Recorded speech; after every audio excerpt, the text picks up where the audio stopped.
Hey everybody, it's Melissa again, bringing you some practical solutions for adding health into your everyday life or being healthy every day. So today we're going to talk about roasting vegetables, and this is something I like to do as far as my meal prep.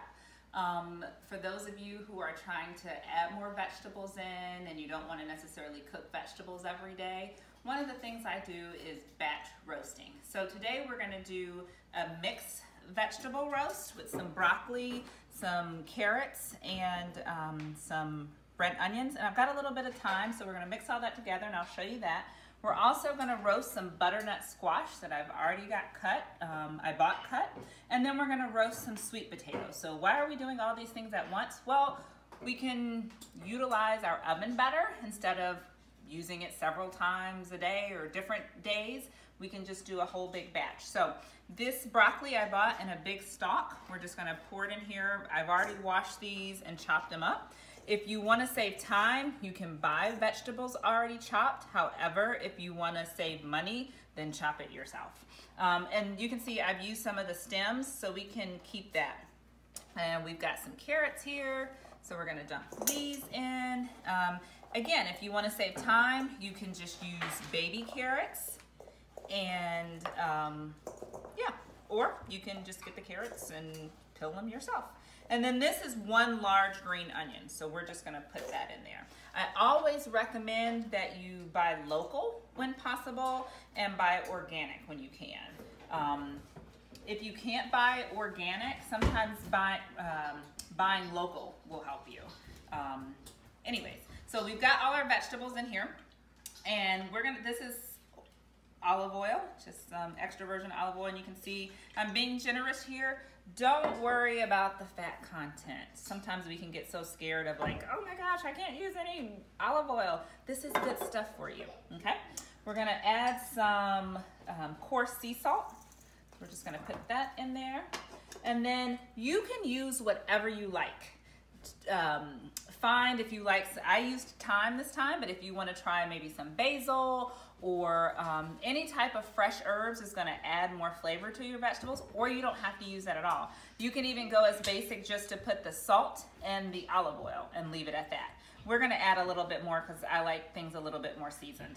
So this is some organic onion powder, and then we've got some garlic powder. We're just going to toss in here. And as you can see, I don't measure anything. I just kind of toss it in and see what I like. And then this is some fresh garlic. So one of the things that my husband and I like to do is chop up the garlic and onions beforehand, so that way when we want to use it, we don't have to keep chopping up garlic. So whatever we can do to save time. So we've got salt. Sometimes I'll toss some pepper in there, but I just didn't do that this time. So then we're just going to use our hands and get all that mixed up. And you can also do this on the baking sheet if you like. If you want to use like a salad dressing instead of using all the mix, you can do that too. I just caution in using the salad dressings to check the ingredients. Again, if there are things that you can't pronounce and you're like, what is this? Yeah, probably don't use it. Or it may have a lot of sugar, and then you're getting unnecessary sugar that you didn't plan on. So we've got all that kind of mixed up. I'm just gonna set that aside and put that here. I'm gonna wash my hands, or just rinse them off. I keep a towel nearby. And then we're gonna move our garlic to the side because we're done with that. So we're just letting that sit there. I'm gonna grab, I've already taken some baking sheets and I just put foil paper on them so that keeps it clean. We're gonna put a little olive oil on here, mix it up. I like to get it dirty. And this is fun too for moms. Get your kids involved if you want. You know, have them maybe pour the olive oil on the pan or getting their hands dirty in the vegetables. It's been shown that kids will eat more of the vegetables if they're involved in that care. Or not care, I guess, are they caring for the vegetables or not? Anyways, they will eat them more if they are involved in the process. That's what we're looking for. So I'm gonna toss some cinnamon on top of these. Generous, however you want. You can add some ginger, you can add some nutmeg. This is curry powder. So we're gonna add some curry powder here. And you can add a little bit or a lot. And we're just kind of shaking that up here. Sometimes I toss this over a hot pot, and so then it kind of sticks. So we just got a little bit there. And then we are going to grab a little bit more sea salt, toss that on top of there. And then I'm gonna toss some more olive oil on here. All right, so, and then we're gonna mix this here. Now, you can mix that in the bowl, but this all kind of fit here neatly, and I don't want to dirty another dish. So we're just gonna do all this like this. And again, you can buy the whole acorn squash yourself, or butternut squash, sorry, butternut squash. You can buy the butternut squash yourself and then chop it up. I just find butternut squash so hard to chop that it's one of those that I'll just buy pre-chopped. So we've got that done, and we're just gonna take this and set it aside because we're gonna put everything in the oven at once. Last rinse.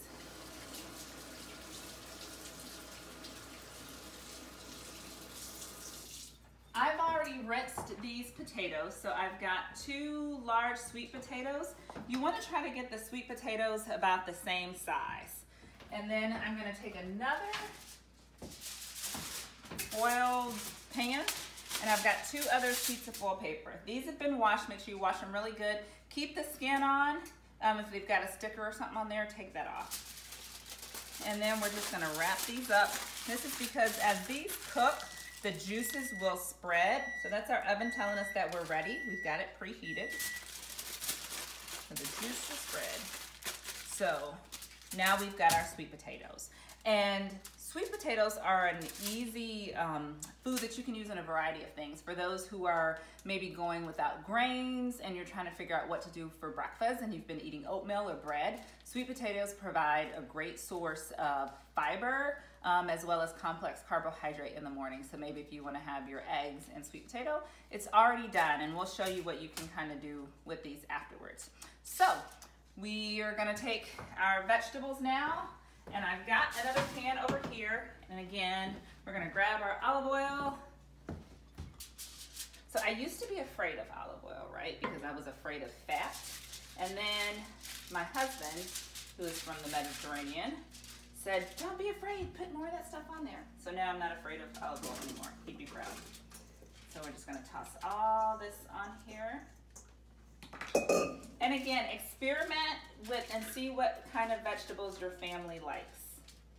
All right, so what we're gonna do now is we're gonna go ahead and I'm just gonna up this one. Oh, that should be fine. So we're gonna put our sweet potatoes in here. I have the oven on 350. Now, our sweet potatoes are going to take a little bit longer to cook, but we're just going to get them started in the process. We're going to toss our acorn squash in here, and then we are going to toss our vegetables. So, we're maximizing. If you got another row, you can probably cook something else too. So I'm just going to set the timer for about 20 minutes.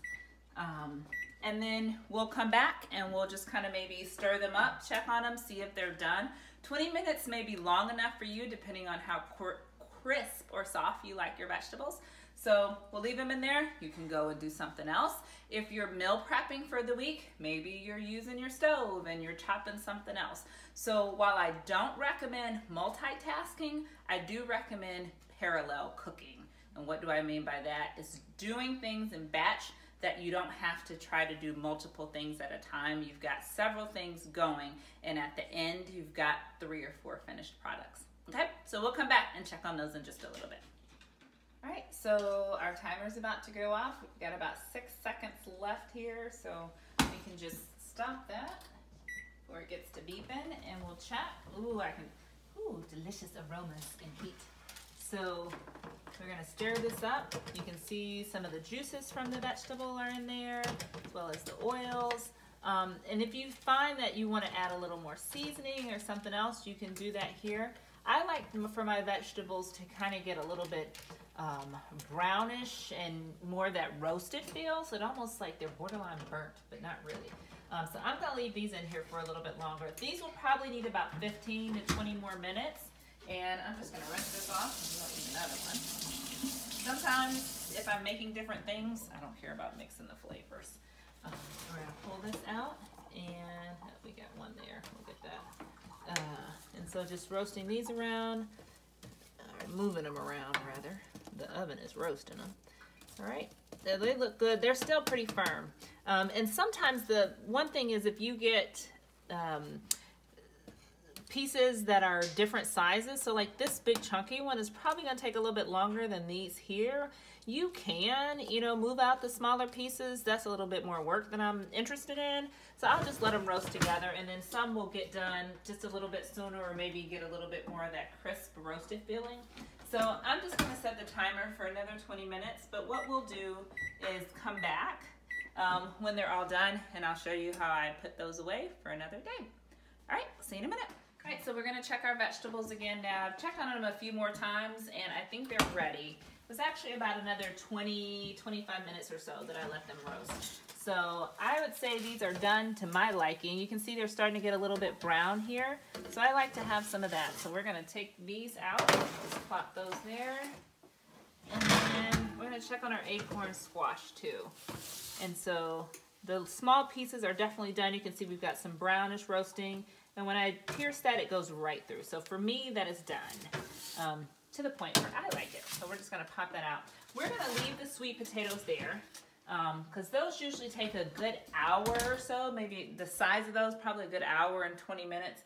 And I'm gonna go ahead and turn the oven up to 400 and let those cook. And then again, I always put the timer because as a mama and doing other things, I might forget and leave it in there. The good thing about sweet potatoes, if you leave them in a little bit longer, they're probably not going to burn.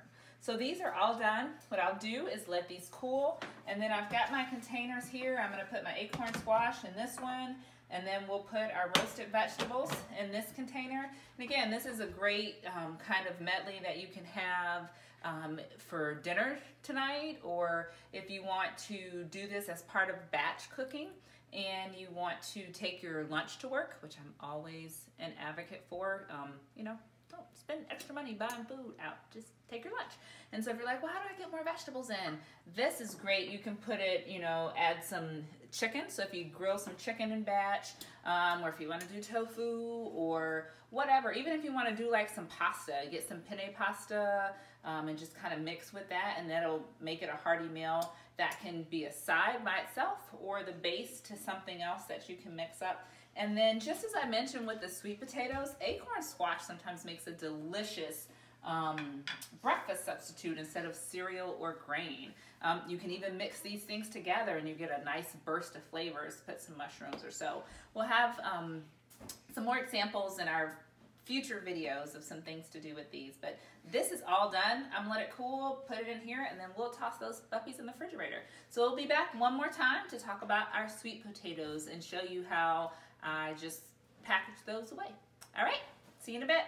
So our sweet potatoes are all done. As you can see, they started kind of the juice coming out, so I'm glad we protected this pan with some foil. We're just gonna open them up.